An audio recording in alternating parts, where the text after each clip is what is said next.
Սամսոնյան արագի հացադուլի հետ կապված չէ, վերակնի չի որոշումից հետո մի քիչ ավելի այսպես, եթե թույլ կտա Մելիքյանը, մի քիչ ավելի բան բացատրենք, հա, ինչի մասին է խոսքը։ Փաստորեն վերակնի դատարանն ասեց, որ դեռևս այն ամենասկզբից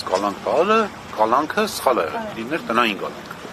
Այսինքն հիմա դատավորը որպեսզի ավելի հասկանալի լինի, պիտի քններ ըստ էության ոչ թե կալանքը երկարացնելու հարցը, որովհետև կալանքը արդեն ասվել է, որ սխալ է, չէր կարելի, այլ տնային կալանքը երկարացնելու հարցը։ Սա ես ոչ թե իրավաբանական ձևակերպում եմ անում, այլ ավելի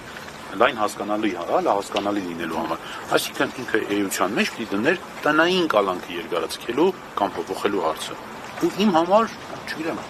այս ամեն ինչ աբսուրդ էր, իրավաբանությունից դուրս էր, թե ոնց կարես պայմաններում կալանք երկարացնել։ Այսինքն ստորադասվել է մյուս դատարանի որոշումը, այդպես է ստացվում։ Մի կողմից էլ ստացվում է, որ դատարանը վերադաս ասել է, որ խախտել է, այն ժամանակ հիմա այս դատավորը նորից խախտեց նույն կերպ։ Դա կուզեի ավելացնել